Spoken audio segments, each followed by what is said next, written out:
Donc, bonjour à tous. Merci de votre présence à cette session sur un panorama des aides au recrutement dédiées aux demandeurs d'emploi et aux chefs d'entreprise. Donc, je me présente succinctement. Je suis Gérard Murati. Je co-dirige un centre de formation informatique qui s'appelle DMR sur la région d'Aix-Marseille. Et je suis parallèlement le président de la commission emploi-formation de Made in Soft, un des organisateurs de ce forum Made in Job. Donc aujourd'hui, on a invité différents acteurs publics de cet aspect, donc les aides au recrutement.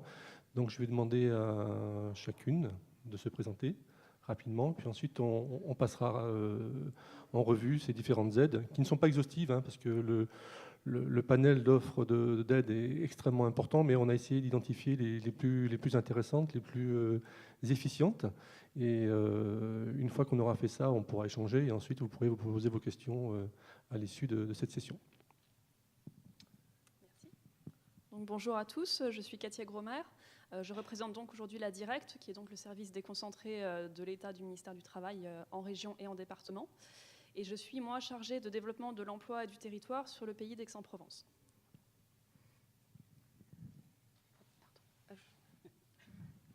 Bonjour, je suis Anne Fougère, je représente Pôle emploi. Je suis responsable de l'équipe cadre sur Aix-en-Provence. Nous avons en charge non seulement le suivi des cadres, mais également une équipe recrutement qui est en charge les recrutements de la filière du numérique avec nos collègues de Marseille. Bonjour, Magali Razamizon, je suis responsable régionale pour le FAFIEC, qui est l'OPCA de la branche Syntec, donc la branche du numérique, entre autres. Et notre mission est de collecter les fonds de la formation auprès des entreprises pour ensuite les accompagner à travers des missions, à travers des financements de formation ou des accompagnements en ressources humaines. Bonjour, Katia Demey, je représente le CNAM, le Conservatoire national des arts et métiers. Je suis chargée du développement du dispositif Ardent, dans lequel on va rentrer un peu plus dans le détail tout à l'heure. Bonjour, je suis Barbara Aubert de l'APEC, donc l'APEC de Marseille, qui intervient sur tout le territoire. Et on accompagne à la fois les entreprises dans leur recrutement et les cadres dans leur recherche d'emploi. Pour ma part, je suis consultante auprès des entreprises. Ok, donc maintenant on va passer en revue ces différentes offres par ces différents acteurs. Donc je vais repasser la parole à la Directe, qui va donc rapidement nous expliquer le type d'aides qui sont dispensées aujourd'hui, disponibles auprès des entreprises essentiellement ou aussi les deux. Ok, bon, bah, donc de nouveau la parole est à vous. Voilà, donc alors, comme j'imagine que vous le savez, on a un certain nombre de dispositifs et d'aides à disposition.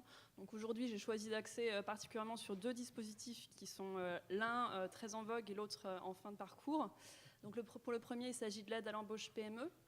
Donc vous avez sans doute entendu parler. Donc c'est un dispositif qui existe, qui fait suite à l'aide à la première embauche qui a été mise en place l'an dernier. Et donc c'est un dispositif très intéressant puisqu'il s'adresse à tous les publics pour des salaires qui vont jusqu'à 1,3 fois le SMIC. Et donc c'est un dispositif qui permet à une entreprise en fait, de toucher une prime de 500 € trimestriels, ce qui aboutit donc sur les 2 premières années de l'embauche du salarié, donc ce qui aboutit à une aide de 4 000 € au total. Donc c'est relativement intéressant, ça fonctionne très très bien. Voilà, donc ça... J'ai peut-être une question déjà, moi c'est... Aujourd'hui, on vise essentiellement un public de cadre hein, dans l'informatique, ouais. Tout au moins c'est ce qui ressort des différentes études.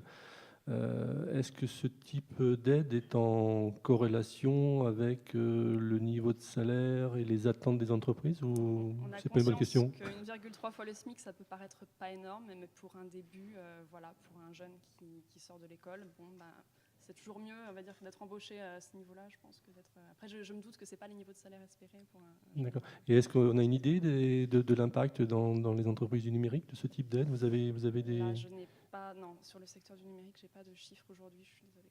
D'accord. Voilà, actuellement, non. Voilà, donc c'est une aide qui est cumulable avec tous les autres dispositifs existants, sauf les aides à l'insertion. Voilà, et donc c'est un dispositif dont il faut profiter, qui va être reconduit. Là, il a été reconduit jusqu'à fin 2017. Donc voilà, il ne faut pas hésiter à se renseigner. J'ai mis le lien vers le site qui vous permet d'avoir tous les renseignements.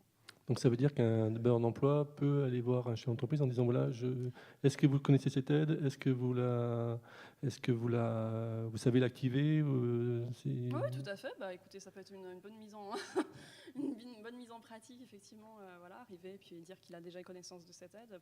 Peut-être que l'entreprise, effectivement, ne le saura pas, même si on communique quand même largement sur ce dispositif. Effectivement, un jeune peut tout à fait empoigner ça, ce sera positif. Ouais. Parce qu'aujourd'hui, ça touche plutôt quel type d'entreprise? Alors, on va dire que pour le moment, les secteurs les plus représentatifs, c'est les secteurs effectivement à plutôt bas salaire, puisque c'est plutôt l'hôtellerie-restauration, le commerce, le BTP, mais ça n'empêche en aucun cas que tous les secteurs soient concernés. Ça touche vraiment tout le monde. D'accord. Sinon, je voulais refaire un petit point sur le contrat de génération. Donc, le contrat de génération, qui est un dispositif qui visait donc à favoriser à la fois les jeunes et les seniors, en permettant donc l'embauche d'un jeune et également le maintien en emploi d'un senior de plus de 57 ans. Alors, c'est un dispositif qui a été pas mal critiqué, qui n'a peut-être pas fonctionné de manière optimale, mais qui est là jusqu'à la fin de l'année et qui vraiment est très intéressant sur le secteur d'Aix-en-Provence où les seniors, le chômage des seniors est assez prégnant. Et je pense que ça a eu au moins le mérite, on va dire, de remettre en conscience la problématique de l'embauche des seniors et de leurs conditions de travail. Et ça, même si ça reste un dispositif complexe, parce qu'il faut qu'il y ait des accords collectifs pour les entreprises, c'est vraiment très intéressant financièrement. C'est aussi une aide de 4 000 € sur 3 ans. Donc il y a vraiment tout à y gagner également. Voilà. D'accord. Est-ce qu'à l'APEC, Barbara, aujourd'hui, on voit ce contrat de génération s'activer? Est-ce qu'on voit des accords se signer ou... Alors effectivement, depuis 2013, où ce contrat a été mis en œuvre, beaucoup d'entreprises ont signé des contrats de génération. Ça a permis quand même de recruter des jeunes. Après, je n'ai pas les chiffres exacts sur les contrats de génération.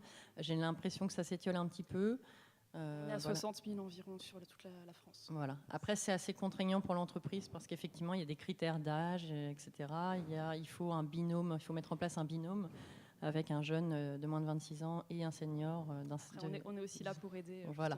Donc, effectivement, je pense que là, la directe est vraiment tout indiquée pour accompagner les entreprises. Sachant peut-être les entreprises numériques n'ont pas encore une pyramide d'âge très, très compatible, peut-être. Même si tout à l'heure, à la précédente session à laquelle j'ai participé, on commençait à parler de papy boom dans l'informatique, et donc de voir des gens qui allaient bientôt sortir des rangs pour cause de retraite. Donc, on devrait... Sauf que le dispositif s'arrête. Fin de l'année, mais justement, allez-y, là, il faut y aller. Là. Ok, donc il y a une fenêtre de tir, là, donc si vous avez soit plus de 55, soit plus de 26, ou 26. Moins de 26. C'est moins de 26, pardon. Ah, d'accord, moins de 26. Donc vous pouvez effectivement profiter de peut-être cette occasion-là pour créer encore une fois votre propre job avec un senior. Bon, sachant que senior, ça commence très tôt en France, parce que à 45 ans, on est déjà senior. Ok, est-ce que d'autres... Oui, je peux faire aussi un petit point rapide, mais je crois que mes collègues vont également en parler de la VAE et des titres professionnels. Je voulais juste faire, pour ce qui concerne la VAE, donc, qui est une certification professionnelle qui est donc accessible à tous également, à tout moment de la carrière.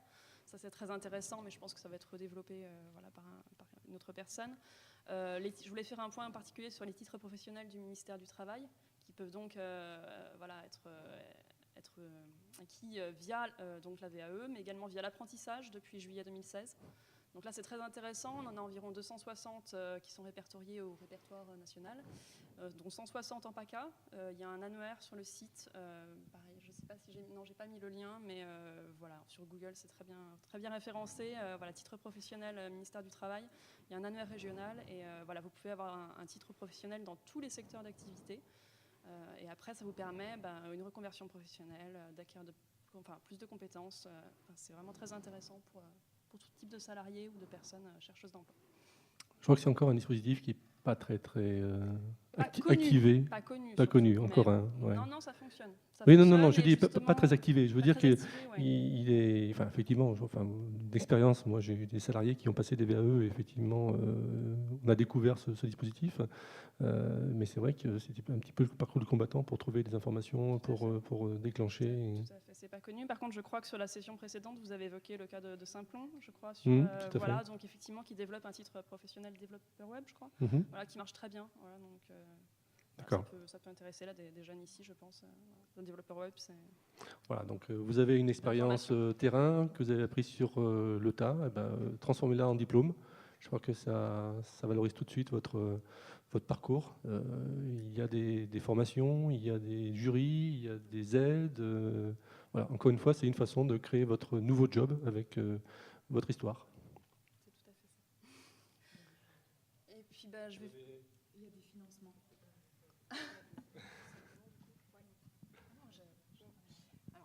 Simplement, on anime des ateliers à Pôle emploi sur la VAE, donc on peut tout à fait contacter donc, sa conseillère et bien évidemment s'inscrire à ce genre d'atelier où on explique justement un petit peu le processus et les prises en charge éventuelles. Non, je disais qu'il existe des financements, alors une fois qu'on est dans l'emploi pour les salariés, mais également aussi dans le cadre du CPF, qui est le nouveau dispositif qui a remplacé le DIF. Alors faut-il encore que le jeune ait quand même travaillé un minimum pour avoir acquis des heures, mais cette VAE est un accès facilité en termes de financement, que ce soit en poste en tant que salarié ou en tant que demandeur d'emploi. Faut-il encore, dans le cadre du CPF, que le jeune ait quand même acquis des droits qui soient valables pour demander ce financement. Il y a un minimum d'heures à déclencher pour avoir accès à la VAE ? Non, il faut que alors, pas cette année, dans le cadre du CPF, du dispositif particulier dont je vous dirai deux mots plus tard, c'est une année, transitoire. Transitoire. C'est la première année vraiment de lancement, donc les conditions de financement vont sûrement évoluer dans les temps qui vont venir. D'accord. Ok, un autre dispositif encore Je voulais juste faire un dernier point, non, je vous remercie, sur donc l'aide aux entreprises, cette fois-ci, l'appui qu'on peut proposer aux entreprises. Alors pareil, c'est pas exhaustif, mais je parle de ce qui marche très bien en ce moment. Donc là, il y a le conseil RH aux entreprises, là, depuis cette année. Donc la Direct PACA a lancé un appel à projet là, au printemps dernier. Donc je crois qu'effectivement, là, pour le moment, c'est en statu quo, mais ça va sans doute reprendre. Donc c'est une aide, un appui aux entreprises en fait sur les ressources humaines, donc sur leur gestion des ressources humaines, qui les aide en fait à trouver des solutions opérationnelles. Donc c'est très très intéressant également. C'est une aide qui est financée par l'État à hauteur de 15 000 €. C'est pris à 50% en charge. Et là effectivement il y a des solutions à trouver intéressantes. Il y a deux types d'appui, un appui court et un appui long qui peut aller jusqu'à 20 jours. Voilà, c'est vraiment très intéressant. Il faut en profiter également. Enfin, je sais pas.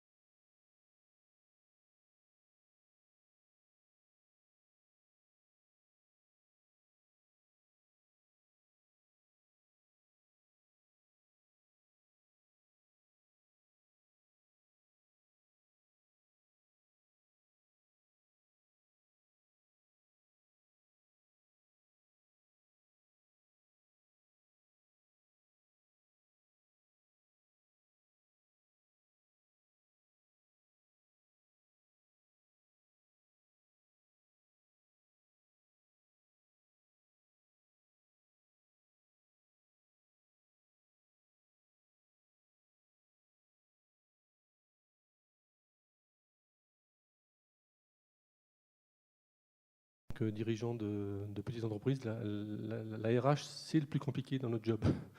La gestion du personnel, le social. Donc, avoir des aides comme ça pour se faire accompagner par des consultants externes ou par des organismes habilités, je pense que c'est une belle offre dont il faut savoir profiter pour optimiser justement la montée en compétence de ces salariés. Si je peux me permettre, Bien juste sûr. sans transition par rapport au sujet, à l'APEC, on accompagne aussi les entreprises donc, gratuitement, puisque l'APEC paye une cotisation, l'entreprise paye une cotisation à l'APEC, pardon, c'était un lapsus. Et donc, du coup, on peut accompagner l'entreprise sur tout type de projet RH. Tout ce qui a trait globalement au recrutement, au développement des compétences, mais aussi effectivement sur la rédaction des accords sur l'intergénérationnel, sur l'égalité homme-femme, enfin voilà, tout ce dont une entreprise, tout ce qu'une entreprise peut avoir à faire sur le plan RH. Et puis, on l'accompagne individuellement, mais on l'accompagne aussi collectivement par le biais d'ateliers pratiques RH, par le biais de matinales où on informe les entreprises sur les nouvelles lois, le nouveau cadre législatif, sur leurs nouvelles obligations, lorsqu'il y en a beaucoup, sur les nouveaux modes de recrutement, par exemple, puisque le recrutement, c'est comme le reste, ça évolue tout le temps. temps, et notamment avec le digital. Donc voilà, donc on peut être amené aussi à accompagner les entreprises. Donc n'hésitez pas à contacter l'APEC si vous voulez bénéficier de ces services. C'est réservé aux entreprises ou les demandeurs d'emploi, chercheurs d'emploi? Merci, vous avez raison de me le rappeler. Donc on accompagne les entreprises, on accompagne aussi les cadres gratuitement. Donc tout cadre qui a cotisé à l'APEC, donc tout cadre en fait, voire assimilé cadre, peut être accompagné par un consultant de l'APEC. Voilà, ça peut être vraiment un rendez-vous pour parler d'un problème précis, d'une problématique, d'un projet, et puis quelque chose qui nécessite une réponse vraiment opérationnelle et immédiate. Mais ça peut être aussi un accompagnement sur le plus long terme. On peut aller jusqu'à 9-10 heures d'accompagnement avec un cadre qui va comprendre de l'accompagnement individuel en face à face avec le consultant et également de l'accompagnement collectif au travers d'ateliers. Il y a également, on peut aussi s'appuyer sur des tests de motivation, etc. pour aider le cadre à élaborer un projet professionnel plus précis. Et puis je terminerai en disant qu'on est l'un des prestataires du conseil en évolution professionnelle qui a été initié par la réforme de la formation professionnelle depuis le 1er janvier 2015.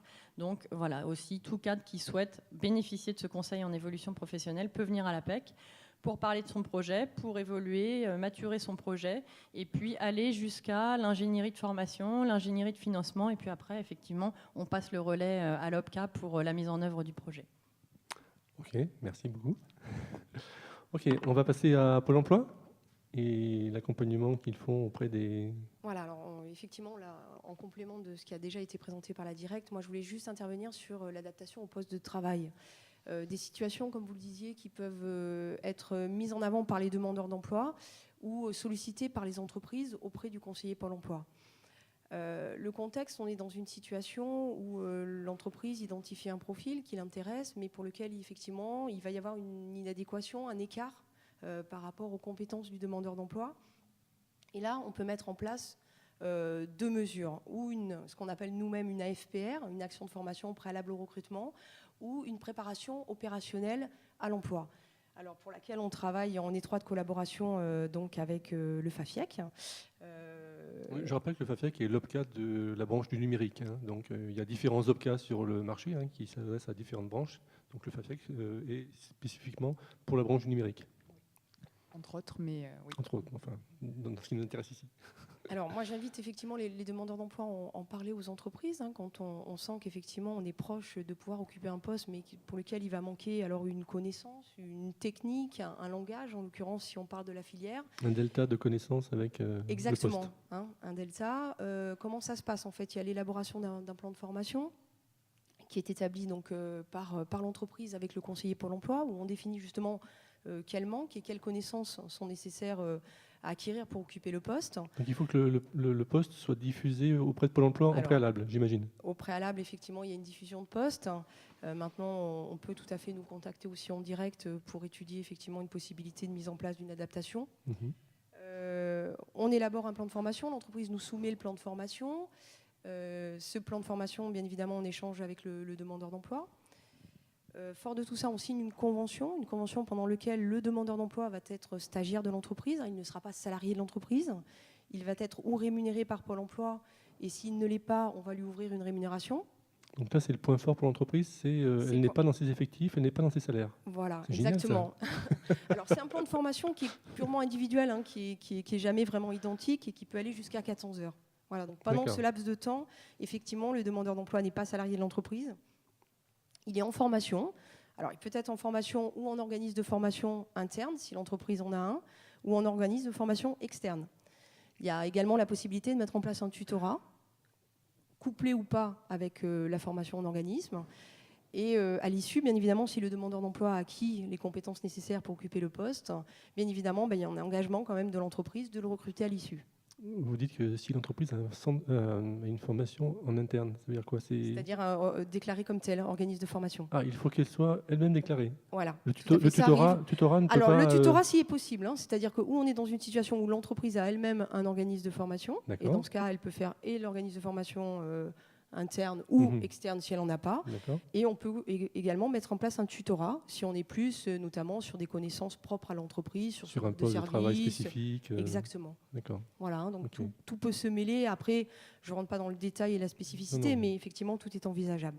Je rappelle que pour toutes les questions très spécifiques, rendez-vous sur les différents stands, notamment de Pôle emploi à l'issue de cette session, pour avoir des détails très très précis sur ces aides. Là, on fait juste un panorama. Il y a un tuteur qui est désigné dans l'entreprise pour s'assurer qu'effectivement le parcours de formation se passe bien. Et comme je vous le disais tout à l'heure, à l'issue, si les compétences sont acquises, bien évidemment, ça embauche. Aïe, Ça Pôle emploi. débouche. Le lapsus était sur ça débouche, en fait, sur une embauche. Alors, ou en CDD, à minima de 6 mois, c'est ce qui est demandé, ou en CDI. D'accord, donc un CDD de 6 mois suffit à déclencher la POEI, c'est ça? La FPR en l'occurrence, FPR, la mesure d'adaptation. Il y en avait deux, voilà, c'est du coup la FPR. Donc à minima un CDD de 6 mois, c'est valable également pour l'alternance puisqu'on peut le faire sur un contrat de professionnalisation. D'accord, ok. On va peut-être parler de la POEI, POEC alors Oui, bon, est-ce qu'il y avait autre chose? Mise en œuvre, adaptation, c'est ça? C'était la même sujet? Alors, c'est vrai que la particularité, autant la FPR, c'est un cofinancement Pôle emploi avec des tarifs horaires qui varient en fonction si on est dans une situation d'organisme de formation interne ou externe. Et on travaille également avec, donc, en l'occurrence, les OPCA, mais notamment le FAFIEC qui est à mes côtés, sur des financements complémentaires ou sur des POI ou sur des POEC. Alors, je vous laisserai peut-être parler des POEC. Les POI, en fait, ce sont des préparations opérationnelles à l'emploi, donc individuelles, propres à un demandeur d'emploi. Comme je vous disais tout à l'heure, un plan de formation individualisé. Pôle emploi cofinance. Et le FAFIEC, effectivement, en l'occurrence, peut compléter effectivement la prise en charge financière de Pôle emploi. Exactement. Sur les formations dans le numérique, qui sont quand même des formations qui sont assez coûteuses, le cofinancement est quasi systématique. Donc nous sommes et Pôle emploi et l'OPCAL FAFIEC en l'occurrence que je représente sur ce dispositif. Donc ce dispositif est à double entrée, c'est-à-dire que le demandeur d'emploi peut s'adresser directement au FAFIEC ou s'adresser directement à Pôle emploi. L'un comme l'autre, nous travaillons ensemble et nous avons un partenariat qui fait que si Pôle emploi estime que le projet est valide, tient le coup, tient la route, Pôle emploi le validera. Voilà, au nom du FAFIEC. Au nom du FAFIEC et inversement. Donc c'est quand même assez nouveau, entre guillemets, cette manière de travailler. Je tiens à le préciser parce que dans une certaine morosité ambiante au niveau de l'emploi, il y a vraiment des choses qui ont lieu et des partenariats, des échanges. Pôle emploi qui était plus sur l'aspect demandeur d'emploi jusqu'à quelques années, vous allez sur l'entreprise.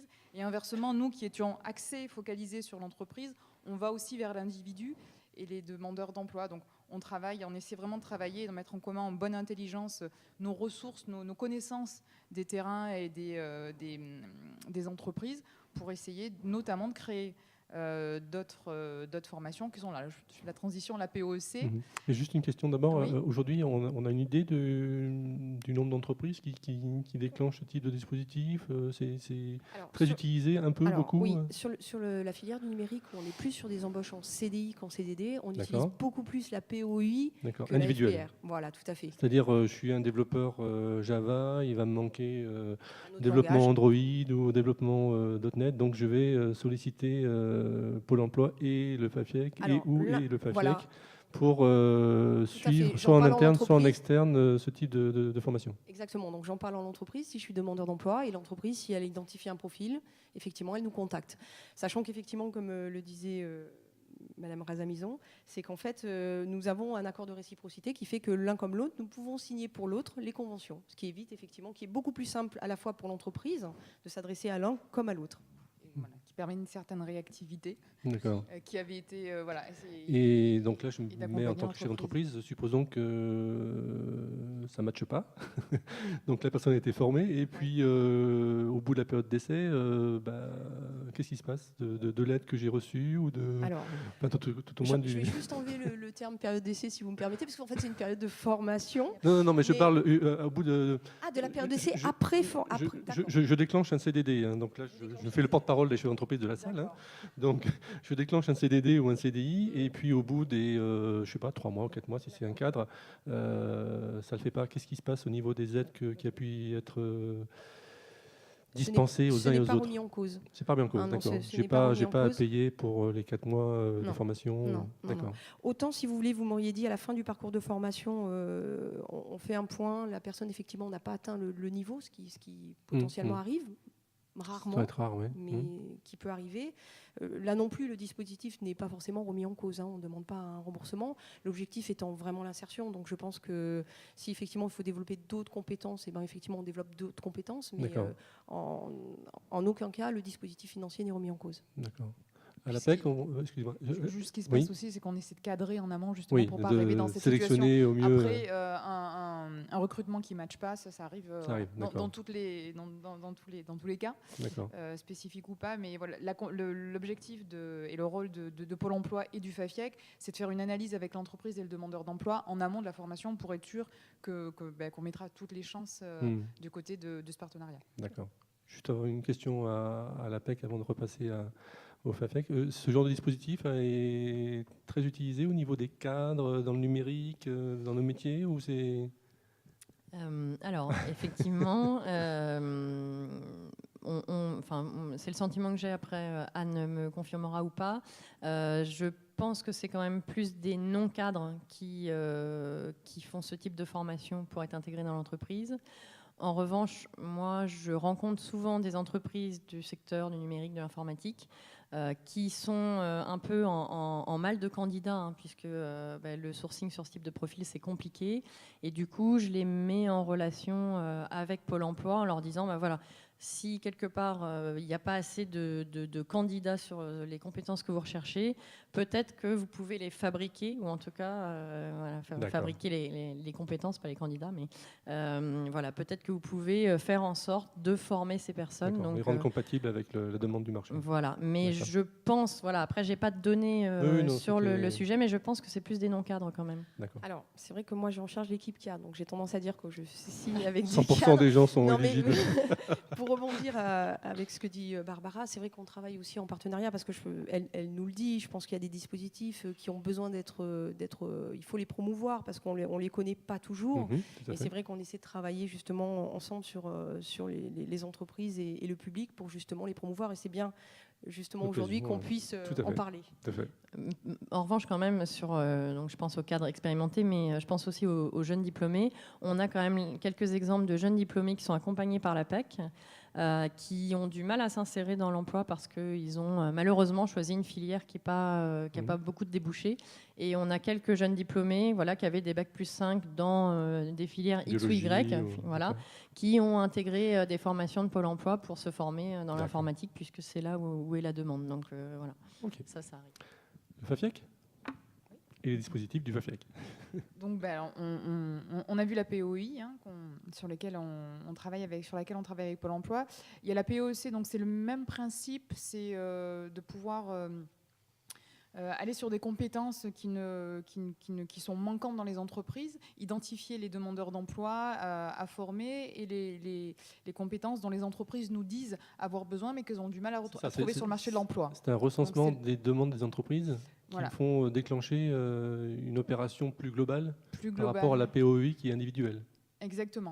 On essaie de voir un petit peu sur le terrain quels sont les besoins non comblés des entreprises pour pouvoir lancer. Alors là, à ce moment-là, on va mettre en place une formation donc, de 400 heures, généralement, sur un contenu qu'on aura travaillé en fonction des besoins identifiés et on va procéder avec Pôle emploi au recrutement, c'est surtout Pôle emploi qui procède au recrutement, à l'identification des profils pour pouvoir constituer un groupe et une session. À l'issue de cette formation de 400 heures, les demandeurs d'emploi sont prêts à être employés, sachant que généralement, durant cette période de 400 heures, il y a au moins 2 manifestations, il y a 2 job dating qui permettent de faire se rencontrer les demandeurs d'emploi et les entreprises que nous avions recensées, et Pôle emploi et le FAFIEC, et l'organisme de formation, très souvent aussi partie prenante. Donc là, normalement, on devrait être en prise directe vraiment très concret, très réel avec les besoins de l'entreprise, normalement. Oui, normalement, puisque mais c'est issu effectivement, de- malheureusement, il y a 100% des stagiaires des formations ne sont pas formés. Alors pour des On ne sont pas raisons recrutés. recrutés, pardon, décidément, il y a lapsus aujourd'hui. Ne sont pas recrutés. Alors pour des raisons qui peuvent être très différentes. Mais en tout cas, voilà, notre objectif à nous, c'est vraiment de combler un delta. Et vous disiez tout à l'heure, vous parliez du contrat de génération. Là, on a une POC sur le bassin de Sophie Antipolis qui était de former des jeunes à des logiciels et des langages de programmation utilisés dans la banque. Alors, je ne vous dirai pas le nom du logiciel ni du langage de programmation parce que voilà, parce que les personnes qui sont détentrices des compétences sur ces logiciels-là font partie du groupe des papy boomers. Donc, le secteur bancaire s'est aperçu qu'il allait avoir un problème vraiment en termes de continuité de l'activité par rapport à ces connaissances-là. D'accord. Et donc, en tant que demandeur d'emploi, pour intégrer ces POEC, c'est quoi? Je passe par mon conseiller formation, mon conseiller Par Pôle emploi. Tout Pôle à fait. emploi, Il y en a c'est ça. une prochaine qui débute, donc une POC qui débute sur Aix-en-Provence et Java. sur Java J2E. Voilà. Donc, Si vous voulez devenir pour ceux qui seraient développeur Java intéressés, J2E, effectivement, on peut passer au stand absolument. juste après. Encore une fois, Pour repasser chez contacter Pôle sa emploi. conseillère. Voilà. Et Ok. juste pour compléter sur la POI, donc nous, la POI fonctionne. Alors, je n'ai pas de chiffres concrets à vous apporter, mais en tout cas, les budgets alloués au sein du FAFIEC ont été bien utilisés. Donc oui, la POI fonctionne quand même. C'est un dispositif qui fonctionne très bien. Et dans la branche, effectivement, peut-être plus utilisé que la POC, qui est plus généraliste. En termes de contenu. Ensuite, dans l'entrée en emploi, donc, nous avons le contrat de professionnalisation qui est un contrat en alternance pour les jeunes de moins de 26 ans ou pour les demandeurs d'emploi de plus de 26 ans, en CDD ou en CDI, débouchant sur une qualification donc non diplômante ou un diplôme qui peut aller de 6 à 24 mois. Donc il y a vraiment une possibilité d'entrer dans l'emploi par ce vecteur-là qui est quand même assez importante et à utiliser. Aujourd'hui, c'est un dispositif qui est encore bien utilisé par les entreprises et par les jeunes. La spécificité, c'est qu'il est surtout utilisé par les entreprises, les petites et moyennes entreprises. La tranche d'entreprises qui utilise le plus ce dispositif dans le numérique sont les entreprises de moins de 50 salariés. Et comment on explique ça? On constate. Disons que les grosses entreprises dans le numérique sont vraiment d'énormes entreprises, toutes les entreprises de services. Qui n'ont pas forcément le même mode de recrutement. On va dire qu'il peut y avoir deux canaux de recrutement dans le numérique, peut-être un canal qui est plus dédié aux entreprises de services numériques et un qui est plus dédié aux entrepreneurs directs, les entrepreneurs finaux, les employeurs finaux. C'est peut-être pour ça qu'on... on dit souvent que les grandes entreprises recrutent avec plus 5. Est-ce que les écoles d'ingénieurs aujourd'hui ont une offre de contrat de professionnalisation qui est aussi compatible avec ce type de recrutement ou c'est plutôt des BTS, Bac plus 2 qui sont recrutés comme ça? Dans la branche, on va dire la majorité des contrats de professionnalisation que nous finançons, c'est à partir de Bac plus 2. Les niveaux infra Bac plus 2, c'est plutôt sur des métiers transverses que sont comptabilité, gestion, RH. Sur les métiers techniques au niveau du numérique, c'est à Bac plus 2 pour les amener vers un Master 1. D'accord. Ok.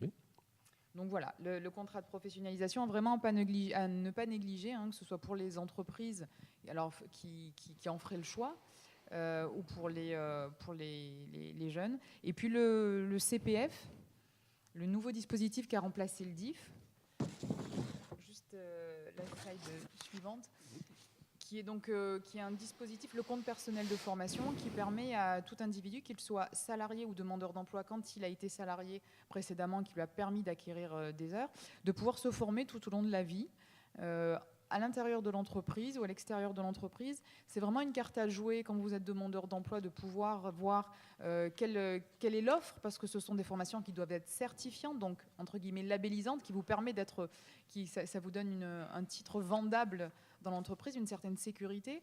Et de même pour le salarié, voir soit avec son employeur quel est de quelle manière ce dispositif peut être mobilisé de manière à ce qu'il soit équidistant des besoins de l'entreprise et du salarié, ou un salarié peut le mobiliser aussi à titre personnel, sur son temps personnel.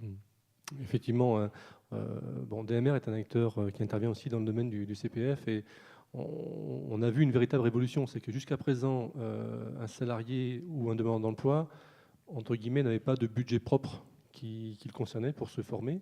Et on a vu aujourd'hui apparaître donc cette enveloppe dont il dispose complètement, qu'il peut activer de lui-même. En tant que salarié, il peut le faire soit dans le cadre de son entreprise, mais aussi peut décider d'activer ce budget-là dans le cadre d'une formation hors temps de travail pour changer de métier, changer d'intention. Donc ça, je crois que c'est une vraie révolution culturelle qu'on observe en France et qui devrait avoir un impact très très fort dans les années à venir sur justement la formation tout au long de la vie, puisque l'objectif, c'est de consommer régulièrement ces heures de formation pour les engranger au fur et à mesure qu'on travaille et en bénéficier éventuellement soit en tant que salarié, mais aussi pendant les périodes qui, des fois, peuvent arriver de chômage. Voilà. Alors, juste une précision, on est dans une année faste, comme je le disais, parce que le dispositif est tout nouveau, donc il y a des conditions de financement qui sont très, très avantageuses, donc que ce soit entreprise ou demandeur d'emploi, je vous invite à essayer de vous renseigner pour en bénéficier. Par ailleurs,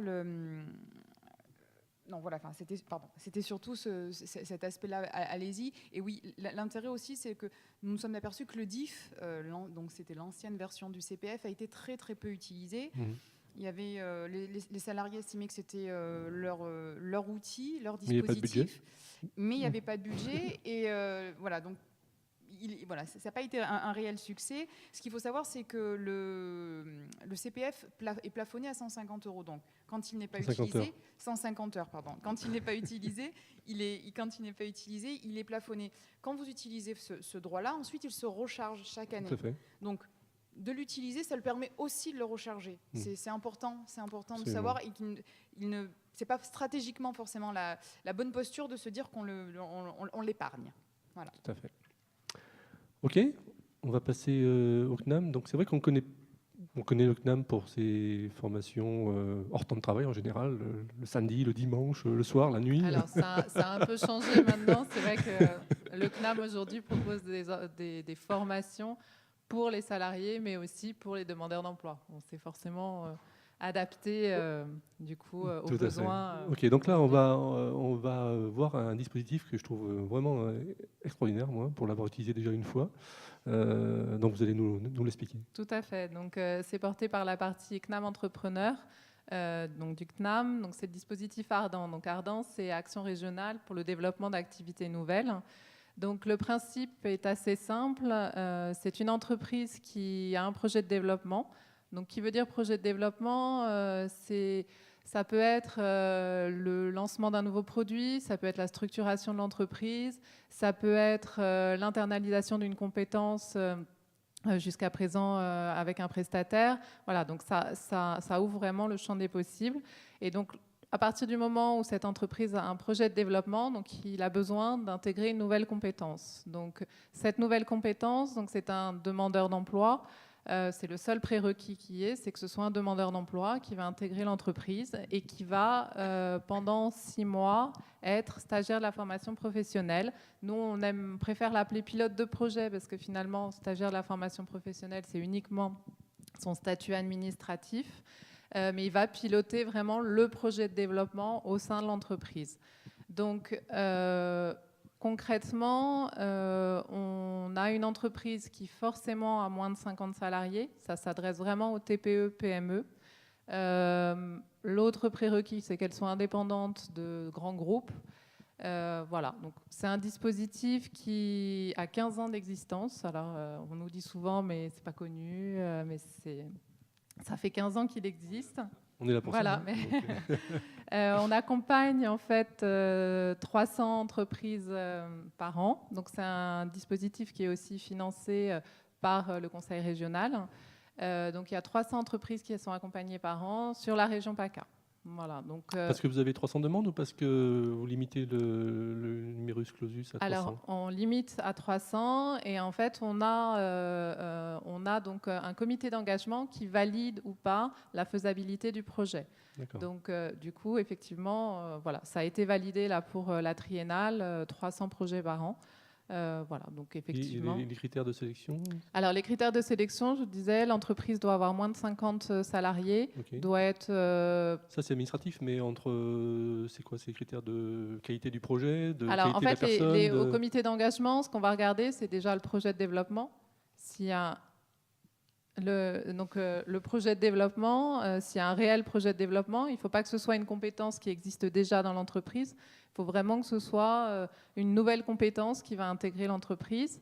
Ce qui est regardé aussi, parce qu'en fait, ce que je ne vous ai pas dit, c'est qu'il n'y a aucune obligation d'embauche à l'issue des 6 mois. Mais forcément, l'objectif, c'est bien sûr l'embauche. oui, de créer une activité, Voilà, et créer de recruter la l'activité. personne avec. Donc, nous, on va quand même regarder si l'entreprise a la capacité, à l'issue des 6 mois, de pouvoir embaucher. Donc, il faut qu'elle ait suffisamment de trésorerie pour pouvoir derrière embaucher la personne. Donc, aujourd'hui, on est à entre 70 et 75% de pilotes de projet qui sont embauchés à l'issue de leur stage. Mhm. Et les autres, ça, on le calcule. Enfin, on n'a pas des chiffres exacts, mais l'impact du stage sur le demandeur d'emploi, il trouve quand même en général facilement un emploi derrière. D'accord. Parce qu'en fait, pendant la durée des 6 mois, le pilote de projet va bénéficier, c'est la raison pour laquelle c'est le CNAM qui chapeaute le dispositif, d'une formation qui lui donne le titre d'entrepreneur de petite entreprise. Donc ce titre-là va lui permettre d'avoir vraiment une connaissance globale sur l'entreprise, c'est-à-dire qu'il va aborder tout ce qui est management de projet, management des compétences, tout ce qui est stratégie d'entreprise, marketing, communication. Donc en fait, il va vraiment avoir une réelle vision, prendre un peu de hauteur par rapport à son poste et vraiment comprendre de quelle façon sa propre mission va permettre le développement de l'entreprise. En tout cas, c'est l'objectif du TEPE, entrepreneur de petite entreprise. C'est un diplôme qui est enregistré au RNCP, c'est-à-dire que c'est l'équivalent d'un niveau 3. D'accord. Voilà. Ok. Bon, je crois qu'on a bien compris le dispositif, oui. Simplement pour préciser que les offres donc Ardent Ouais. sont diffusées sur Pôle emploi. Si Voilà. on veut les retrouver, Aussi. toutes les offres Donc, qui sont Pôle Tout emploi à est- fait. Pôle emploi est partout, quoi. Au milieu Pôle de- emploi et l'APEC aussi. En fait, on travaille avec Pôle emploi et la PAC, d'accord. Pôle emploi et l'APEC, c'est-à-dire que le demandeur d'emploi donc peut aller sur Pôle emploi, voilà, sur l'APEC pour aller visualiser les offres d'emploi. Et j'ai juste envie de rajouter quelque chose, c'est que effectivement, souvent, l'entreprise qui a un projet de développement et donc qui porte ce dispositif, mais de plus en plus, on voit des demandeurs d'emploi qui disposent de certaines compétences, qui ont repéré une entreprise et qui vont leur proposer Voilà, ces compétences. Donc tout à c'est fait. vraiment eux qui, et ça on le voit de plus à en fait. plus. Et donc, Je voulais, avant de passer la parole à la salle pour quelques questions, je voulais effectivement, pour avoir utilisé ce dispositif-là, je dis toujours, moi, en tant que chef d'entreprise, je rêverais que quelqu'un pousse ma porte en me disant « j'ai un projet, faisons-le ensemble ». Et je pense que ça, c'est vraiment le dispositif idéal, quoi, hein. C'est, moi, demandeur d'emploi, je peux venir avec une proposition de projet parce que j'ai analysé l'entreprise, j'ai regardé sur son site web, sur société.com ce qu'elle fait, et j'ai peut-être trouvé un produit ou une activité à lancer. Et puis, en tant que chef d'entreprise, on a tous toujours des idées dans les cartons, on ne sait pas toujours comment les activer. Là, je crois que c'est aussi une belle opération qui peut se mener. juste pour illustrer votre propos, c'est vrai qu'hier j'ai fait une signature et le dirigeant me disait que la pilote de projet qui signait était d'abord rentrée par la porte, il l'avait mis dehors et elle était rentrée par la fenêtre. Ah, et là, ouais. on était en train de signer. Absolument, donc, tout voilà. à fait. Ok, on va clôturer rapidement. Est-ce qu'il y a des questions dans la salle avant de se séparer? Il y a une question? Non? Ok, bon, écoutez, alors, donc, s'il n'y a pas de questions, donc, je vous rappelle que Pôle emploi. Il faut passer par eux visiblement parce qu'ils sont au milieu de tous les dispositifs. Allez sur le site de Pôle emploi, soit en tant que chef d'entreprise, soit en tant que demandeur d'emploi. Enfin, moi, je préfère chercheur d'emploi. Je trouve que c'est beaucoup mieux que demandeur d'emploi. Moi, je cherche un emploi. Donc, sur le site de Pôle emploi, pour discuter de tous ces dispositifs qui pourront ensuite vous réorienter vers les bons acteurs. Donc, merci à tous et puis bonne continuation dans cette journée Made in Job. Merci.